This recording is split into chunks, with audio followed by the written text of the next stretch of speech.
Diberkati oleh Tuhan Yesus di hari ini, saya ingin membagi sebuah catatan bagi kita dari refleksi beberapa hal yang terjadi di bangsa ini dalam kaitannya dengan kekristenan.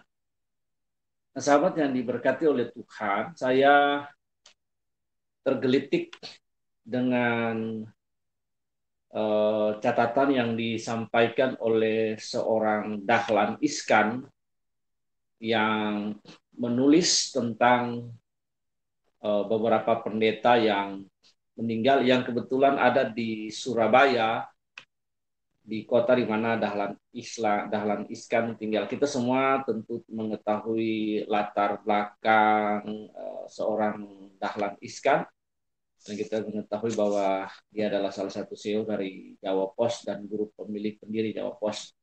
Tapi dalam iklan, Dahlan Iskan sendiri memiliki hubungan yang akrab dengan para tokoh lintas agama yang ada di Surabaya. Nah, beberapa waktu yang lalu, teman-teman, Dahlan Iskan menulis ulasan terkait meninggalnya seorang hamba Tuhan. Beberapa tahun lalu, di Dahlan Iskan, atau saya singkat aja DI, mengulas tentang almarhum pendeta Gerson Sutopo. Kita bisa melacaknya di mana catatan Dahlan Iskan ini sudah di-share di Facebook, kemudian di dalam website pribadinya dia sendiri. Jadi mengulas tentang Gerson Sutopo atau disingkat GS adalah founder atau pendiri Gereja Bethel Tabernakel. Nah, jika kita lihat dari ukuran prestasi dan buah karya capaian yang dicapai GS, tidak ada apa-apanya dibanding seorang pendeta yang baru meninggal kemarin yang juga dibahas atau diulas oleh seorang DI. Nah, lalu di sini kita dapat melihat dalam ulasan tentang Gerson Sutopo, Dahlan Iskan memberikan sebuah apresiasi dan penghormatan yang luar biasa bagi ulasannya tentang Gerson Sutopo. Berbanding dengan hamba Tuhan yang kemarin meninggal, ada sebuah nada elegi yang membuat miris hampir setiap orang yang membaca ulasan daripada Dahlan Iskan ini. Nah, sebuah nada elegi yang begitu miris kalau kita melihat ulasan yang disampaikan. Tentu Dahlan Iskan kita semua kenal bukan seorang Kristen, tetapi pergaulannya, empati dan simpati, pergaulan lintas agamanya cukup mumpuni di kota Surabaya. Berkaitan dengan apa yang disampaikan Dahlan Iskan, saya ingin membagi dan ini bisa menjadi pengalaman, bisa menjadi pencerahan, bisa menjadi berkat bagi kita semua. Ada dua hal yang ingin saya share bagi kita berkaitan dengan konteks apa yang dikatakan oleh seorang Dahlan Iskan. Jadi kesimpulan yang saya ambil dari apa yang disampaikan Dahlan Iskan tentang seorang tokoh yang baru meninggal kemarin, seorang tokoh besar, gereja besar di bangsa ini, dan kemudian tentang juga seorang hamba Tuhan, Gerson Sutopo, yang ketika saya membacanya ditulis oleh Dahlan Iskan, saya memberikan juga apresiasi bagaimana dia finishing well dengan baik sekali. Karena itu mari kita lihat di dalam Ibrani pasal yang ke-13 ayat yang ke-7. Di situ dikatakan bahwa ingatlah akan pemimpin-pemimpin kamu yang telah menyampaikan firman Allah kepadamu. Perhatikanlah akhir hidup mereka dan contohlah iman mereka. Nah, pada konteks Ibrani ini, Paulus menulis adalah bahwa kita harus mengingat pemimpin kita yang telah menyampaikan firman. Ada kata perhatikan di situ. Kata perhatikan artinya observasi, melihat, meninjau, membuat hitung-hitungan dengan saksama, dengan teliti. Artinya juga bisa arti mapping profile, spiritual profile kehidupan seorang pemimpin. Di situ dikatakan oleh Paulus adalah perhatikanlah, amati dengan saksama, lihat adalah akhir hidup mereka. Akhir hidup mereka, bagaimana perjalanan nikah mereka, bagaimana the spiritual journey, perjalanan rohani mereka, lalu kemudian perjalanan iman mereka, lalu kemudian mereka mengakhiri itu dengan baik. Poin pertama ini sangat penting sekali. ya, perspektif pertama ini sangat penting adalah bagaimana mereka mengakhiri hidup mereka. Mengakhiri hidup mereka, yang saya ingin sampaikan adalah bagaimana mereka mengakhiri hidup mereka, apakah mereka masih tetap setia, mereka masih tetap pada standar kekudusan dan moralitas yang tinggi dalam kaitan pernikahan mereka, Mias Dunaikos Andra, satu suami, satu istri, satu istri, satu suami. Bapak Ibu Saudara yang dirahmati oleh Tuhan, Paulus memberikan sebuah catatan yang luar biasa untuk bagaimana seorang dapat melayani berdiri menjadi pemimpin, yaitu adalah rumah tangganya harus rumah tangga yang bersih, rumah tangga yang jadi teladan, karena prinsip penggembalaan yang pertama, prinsip leadership yang pertama adalah bagaimana seorang ayah, seorang kepala rumah tangga memanajemen keluarga kecilnya. Bagaimana di situ ada nilai-nilai, ada kekudusan, ada moralitas, bagaimana memimpin istri, memimpin anak-anaknya before he lead the bigger congregation, the bigger church. Dia bagaimana memimpin banyak orang. Nah, ini Bapak Ibu, kemudian ada syarat-syarat moralitas di situ. Jadi akhir hidup seseorang bisa kita melihat apakah dia tetap berdiri pada moralitasnya, dia tetap mengakhiri pertandingannya dengan setia pada pernikahannya, Mias Dunaikos Andra, setia pada kekudusan pernikahan. Nah, ini yang perlu kita lihat bagaimana perjalanan imannya seseorang.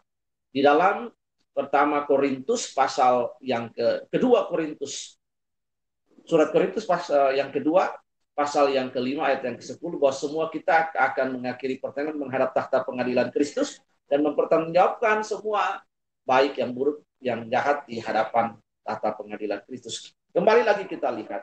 Dan yang kedua, dan contohlah iman mereka.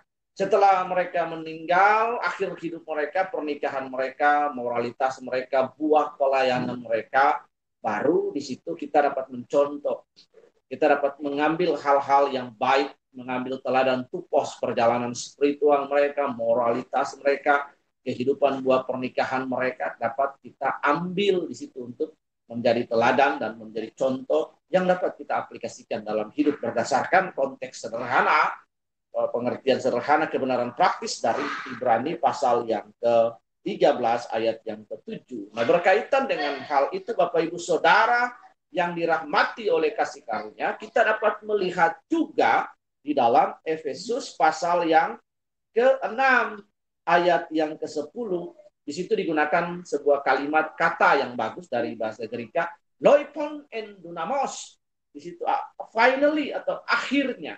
Jadi Paulus memberikan surat pastoral letternya bagi jemaat di Efesus itu ada sebuah summarize, ada sebuah kesimpulan. Nah, Paulus menggunakan kalimat ini ada juga pada jemaat Tesalonika, pada jemaat Korintus, pada jemaat Filipi, dan pada jemaat di Efesus. 3 kata ini ada dalam surat-surat. Satu kata ini ada dalam 4 surat penggembalaan yang ditulis oleh Paulus kepada jemaat-jemaat. Di situ digunakan finally, be strong in the Lord and His mighty power. Bapak Ibu Saudara yang dirahmati, jadi bagi Paulus adalah bagaimana seseorang mengakhiri kehidupan Kristennya setelah finishing well, menyelesaikan segala sesuatu, pernyataan imannya ada pada tetap berdiri, mengaku Yesus Kristus adalah anak Allah yang hidup, tetap setia pada iman, tetap setia pada pengajaran yang benar, tetap setia di jalan kekudusan, tetap moralitas Kristennya bagus, pernikahannya juga bagus. Jika dia menikah, jika tidak menikah, maka dia bisa menjaga kekudusannya seperti Paulus. Bapak Ibu Saudara yang dirahmati oleh kasih karunia, karena itu di tengah-tengah pandemi COVID ini kita belajar untuk melihat kehidupan para pemimpin yang ada. Melihat mereka bukan selama mereka masih hidup, karena selama mereka masih hidup, Alkitab berkata bahwa kita tidak dapat melihat akhir hidup mereka dan menjadi contoh, karena perjalanan masih panjang. Nanti mereka mengakhiri hidup mereka, disitulah klimaksnya kita dapat mengambil value, nilai-nilai yang dapat kita aplikasikan, belajar untuk memperhatikan dengan saksama kehidupan mereka. Bapak Ibu Saudara yang dirahmati oleh Tuhan, pentingnya bagi kita juga untuk melihat diri kita. Paulus berkata, finally be strong in the Lord. Akhir dari seluruh perjalanan Kristen kita tetap kuat, kita tetap berdiri, berada pada ortodoksi yang benar, berada pada moralitas yang benar, pengajaran yang benar, kehidupan pernikahan kita, moralitas dan lain-lain. Sehingga kita mengakhiri Akhirnya hendaklah kamu kuat dalam Tuhan. Jadi Paulus mengajak jemaat Efesus untuk ketika mengakhiri perjalanan hidup mereka, berhenti nafas putus ini dari hidup ini, maka pelayanan kita tetap setia pada Tuhan, tetap setia pada moralitas, tetap setia pada pernikahan kita, tetap setia pada panggilan kita. Nah, kita dapat belajar dari contoh Alkitab Perjanjian Lama dan Perjanjian Baru. Kita dapat melihat bagaimana orang-orang yang memulai dengan roh, tapi mengakhiri dengan daging. Ada kesempatan ketika saya belajar tentang kisah Yudas, ada kesempatan bagi Yudas untuk dia kembali kepada Tuhan. Tapi Yudas punya pilihan, keputusannya sendiri, kehendak bebasnya dia sendiri untuk memilih. Kita melihat ada juga sebuah pilihan dan kehendak bebas yang diperagakan dalam Lukas tentang the prodigal son, anak yang terhilang. Dia punya pilihan untuk menuntut dari bapaknya. Bagaimana di sini kita dapat melihat kehidupan ini adalah seorang anak yang kurang ajar karena tidak pada etika sopan santun. Ketika ayahnya masih hidup, dia meminta warisan. Karena biasanya anaknya adalah calon ahli waris, bukan ahli waris, calon ahli waris. Nah, ketika dia adalah calon ahli waris meminta warisan kepada bapak, itu sebuah tindakan yang tidak sopan, yang kurang ajar. Tetapi Allah adalah free giver. Luar biasa, hatinya luar biasa. Dia memberikan harta itu kepada anaknya. Dalam penggunaan kehendak bebas anak yang terhilang ini, the prodigal son, dia pergi dan menghabiskan. Tetapi dia punya pilihan bebas untuk back to home, back to daddy's home. Dia hampir saja dia menyelesaikan pertandingan hidupnya dengan baik, tapi dia kembali kepada rumah Bapa, dan di situ dia mengakhiri pertandingannya dengan baik. Tinggal di rumah Bapa, ada kesempatan the second, dia menggunakan momentum second change, kesempatan kedua to repent, dari dianoia kepada metanoia, pertobatan dan perubahan hidup. Karena itu mari di akhir-akhir ini kita tetap berdiri. Kapanpun kita bisa meninggal, kapanpun kita bisa mati, dan orang-orang akan memperhatikan akhir hidup kita, buah pelayanan kita, kehidupan rumah tangga kita, dan lain. Dahlan Iskan memperhatikan hal ini dengan bagus ketika dia membandingkan seorang yang bernama Gerson Sutopo dan seorang yang bernama Alex Tanusaputra. Saya tidak ingin menghakimi mereka, tapi saya ingin melihat bagaimana sebuah nada penghormatan bagi Gerson Sutopo yang disampaikan dalam catatan Dahlan Iskan, dan sebuah nada elegi yang sangat dalam yang disampaikan oleh Dahlan Iskan dalam catatan-catatannya. Karena itu Bapak Ibu Saudara yang dirahmati oleh kasih karunia Tuhan, mari kalau Dahlan Iskan saja bisa membedakan antara hamba Tuhan, kedua hamba Tuhan tersebut, Dahlan Iskan bisa membandingkan di mana dia memberikan penghormatan dan yang satu lagi memberikan nada elegi yang miris sekali.